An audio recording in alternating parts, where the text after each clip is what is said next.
Hello, viewers. This is Dr. Qamar Cheema, and I'm thrilled to have with me Mr. Asanga, who is international security and geopolitical analyst, and currently he's in Washington, D.C., and he's an advisor to the IMF these days as well. And he has recently written a book, The Teardrop Diplomacy China Sri Lanka Foray. Thank you very much, Asanga, for your time for my show.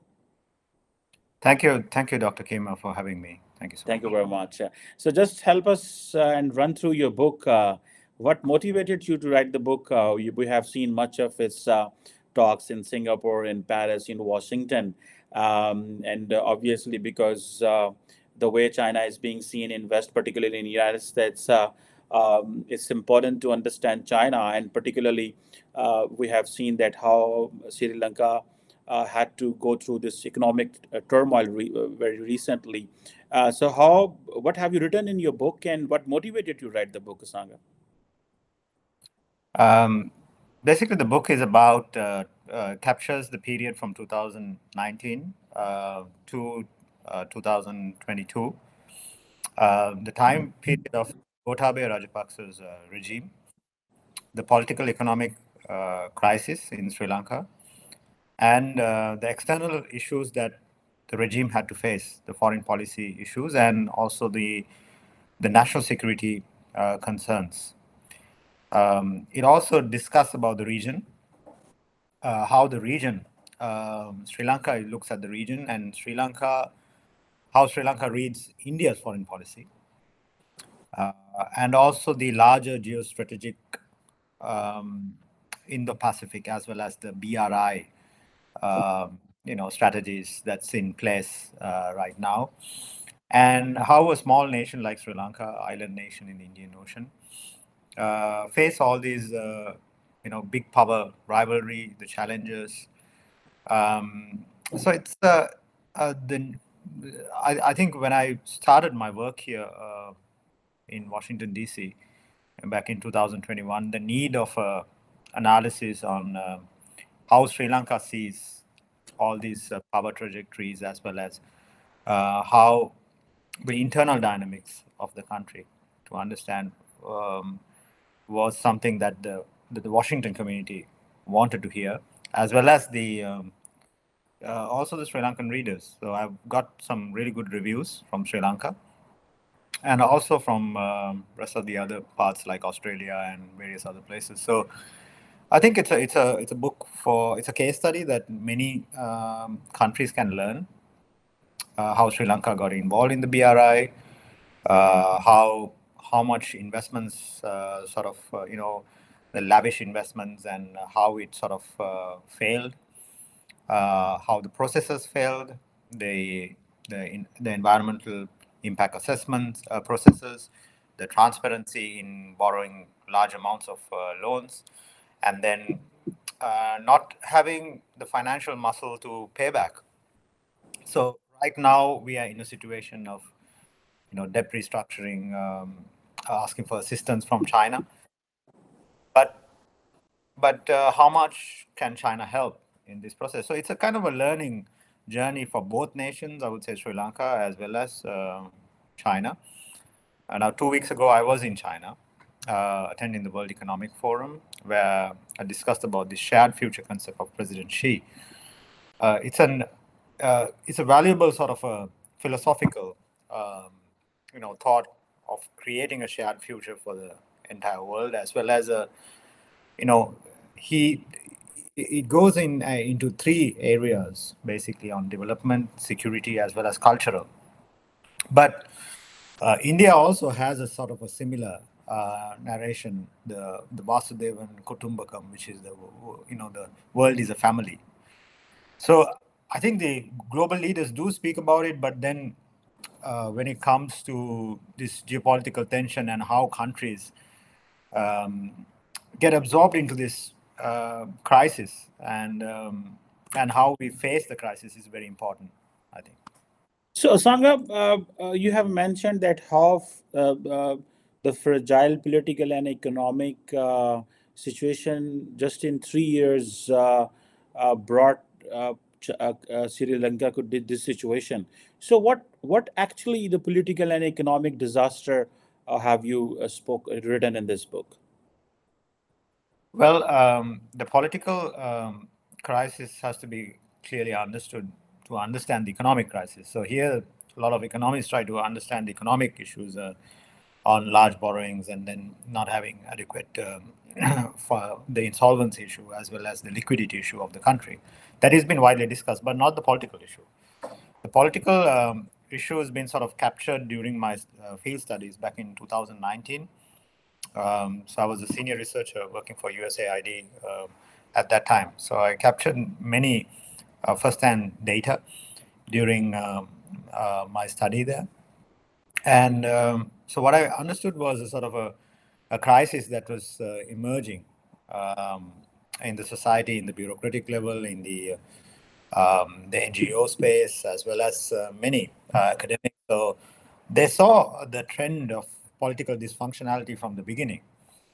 But the government kept on sort of, first initially amending the constitution, bringing all the powers to the executive president, getting rid of the independent institutions that we had on bribery commission, as well as many others, sort of taking the power towards the center.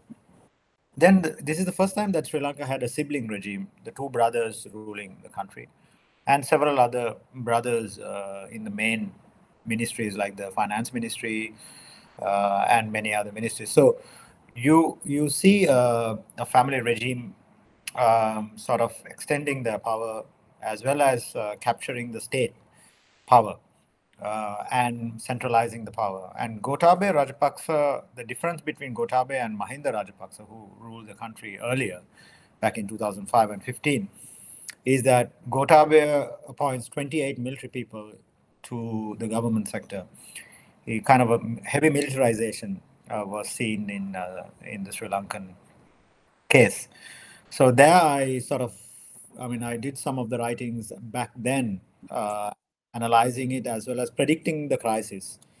So I did see it 6 months before, and one of my articles, The Coming Anarchy to Sri Lanka, was written in a way that how the executive captures the judiciary as well as intervenes with the judiciary as well as the government bureaucracy, and the one man who's as well as the military backing it. And then you have the external support coming in from nations like China for this autocratic model, kind of disturb the democratic space in Sri Lanka. So that's the political crisis. So you had minister after minister resigning. So Sri Lanka has a sort of a way to reset it, amazingly. So the ministers who resign, as well as the people who walk into president's house. So you could see that tremendous sort of resilience of our people to do that, fight straightforward. And that's why the book is dedicated to those brave people who wanted democratic reform. That there were political entities in those, activists who were there. But apart from that, the general public, mothers, children, everybody was there. So they are amazingly brave to, go in front as well as walk into president's residence and then ask for these reforms. So I think this is the first time it is the first time in the Sri Lankan history that this sort of power change has happened. And it is a politically very important moment because people were asking for system change. What they were saying by system change was a complete change of the culture of political corruption, the elite capture in the country. And they wanted this, and they're still asking for it, while the government is having difficulty to deliver. So this is what's going on right now in Sri Lanka. So, Sangha, what have you written about this Chinese and India competition in this book? Have you mentioned something? Recently, we have seen that the Indians have been very much active and asking and urging the IMF to give money to Sri Lanka and particularly the personal investment. So, how do you see the competition of these both countries? Have you mentioned something in this book about that? No, definitely. It starts from the geopolitical competition, the first chapter. So, analysis of the India and China in Sri Lanka is really important, and the Indian Ocean. And so I mentioned about one of the most important, I think, pieces where many reviews I have received is the spy ship visit, the Yang Wang 5 spy ship to Hambantota port. Now, this particular ship, when it wanted to come to Hambantota to dock, Sri Lankan authorities initially sort of, did not give permission. New Delhi was concerned because it has equipment of spying. So New Delhi did advise the Sri Lankan government that not to invite, but eventually Sri Lankan government did invite, and you had ministers going into the Hambantota port to welcome the Chinese ship. So there I analyze the situation where how large the Chinese influence is in the Sri Lankan foreign policy. And this happened because of the Gotabeya's China, I call it the bandwagoning foreign policy. He tilted we used to have a sort of a balance policy. Of our leaders articulate a balance, a non-aligned foreign policy. But Gotabaya he depended heavily after the pandemic towards China. And you could see a conversation between President Xi and Gotabaya, where Gotabaya says that he's ready to even accept a new development model, a Chinese development model into the rural areas. There I kind of capture the strategic trap, where I sort of coined the word strategic trap, because moving away from this debt trap narrative, and we're not going anywhere with this debt trap, because the ones who counter argue, saying that, look, the sovereign bonds and others are much more higher, and Chinese only about 10%. So I try to move away from that argument and sort of see the strategic trap in three dimensions: political funding, the CPC funding to the SLPP, which is the Rajapaksa political party, and the human rights support that the Rajapaksas receive, and the military-to-military or surveillance assistance that China has given. So all three dimensions were at play. And this is a very good example to other countries, including Pakistan, Bangladesh, many other countries who are closely working with China, but should understand the national security sensitivities. One of the best examples I bring is Solomon Islands. So in the book I have written about how Solomon Islands will be taken over, areas of national security impacting Solomon Islands. So 2 weeks ago, you can see what I've sort of written has come to reality, where President of Solomon Islands signed with the Chinese Prime Minister the security agreement to provide security for local law enforcement agencies. So this is how China gets involved in national security, local through the local law enforcement. So one has to be, I think the countries have to be extremely, have sort of require a broader, a long-term vision, as well as a strategic thinking, rather than quickly getting into these, long-term agreements. Sri Lanka had, for example, the 99-year lease agreements with Hambantota Port. Now, our own foreign minister back then, now he's the prime minister, questions this, Dinesh Gunawardhan. He said that this can be further extended. So the general public has not seen these, Dr. Cheema. So these agreements are hidden. They have signed without any consultation, and this is where India finds it quite sensitive to their own national security. So not only India but also the United States, where Pentagon report clearly highlights that Hambantota can be used as a forward logistics base. So, there is a trend, because if these agreements are, has loosely signed, and they are sometimes signed on Sundays, on the weekends, without any sort of due diligence, proper due diligence. So there is a sort of a national security impact on this. So it has to be, I think it's a lesson for Sri Lanka, and it is also a lesson for China to improve their processes. So, Sangha, with Sri Lanka's financial default, do you think this is an end of BRI in Sri Lanka, or do you believe that for some time the space has shrunk for Sri Lanka, for China in Sri Lanka? Well, when the protesters questioned about the BRI projects, one of the biggest issues was corruption. So the main point for the protesters in Sri Lanka was corruption, and the second, many other areas. But then the Chinese projects were not delivering enough, like the port city, for example, closed for 5 years, and I mean they developed it, but there's nothing. You can see a bare land, but then nothing has been sort of developed, and there's no jobs. Although there is a sign saying that so many jobs will be created at the project site, but there's no jobs created. And when I interviewed the managing director of the port city, the Chinese person, so he said that there will be investors coming from US, Europe, but there's not been any investors.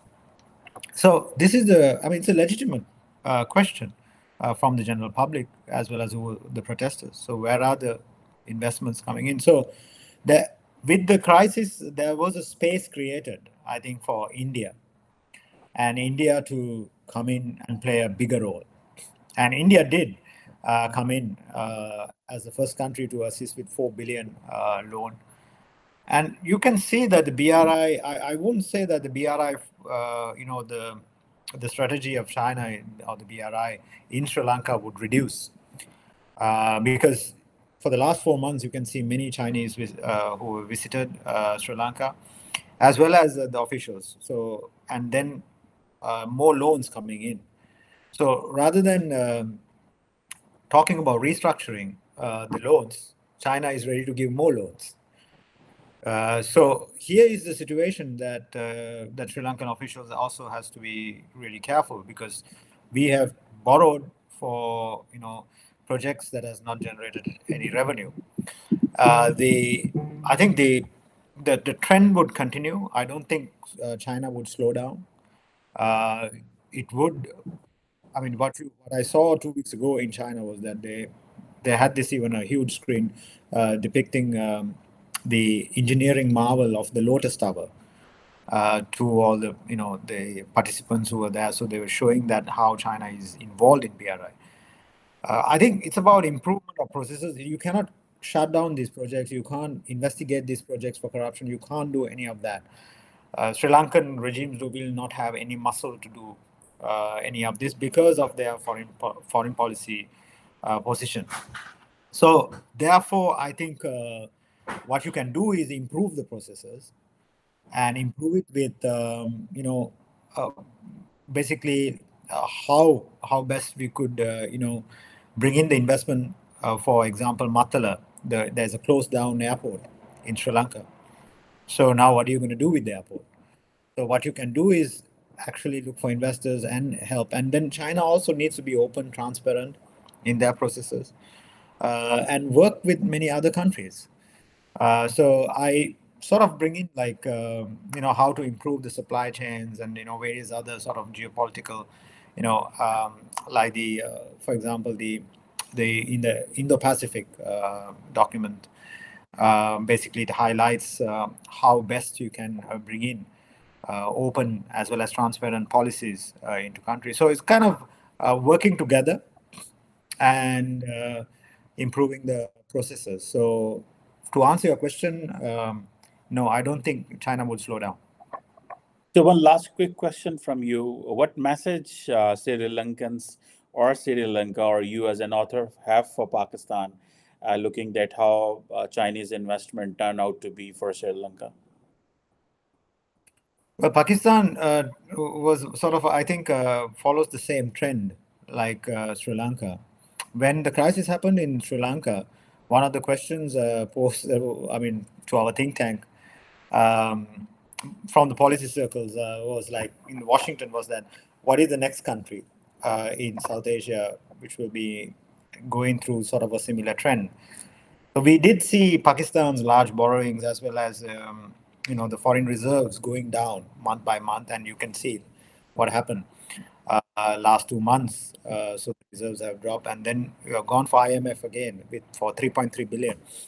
So I think the same pattern is continuing with many countries. So because of these large borrowings, unsustainable borrowings, which has triggered many corruption, internal political dysfunctionality. So it is a message to, I think, many countries, and Pakistan definitely can learn from the Sri Lankan mistakes, and not to go into the a crisis like what happened in Sri Lanka. So it can always evade by learning, and I'm sure that even Bangladesh, I would say, has gone to IMF now, and so there are many issues in these domestic as well as economic issues you can learn from this book, I think. Thank you. Thank you very much, Sangha, author of Teardrop Diplomacy. It was an interesting talk, and we will keep following your conversations. We keep following your readings, your writing as well. Thank you for sparing time for my show. Thank you, Sangha. Thank you, Dr. Qamar. Thank you for having me.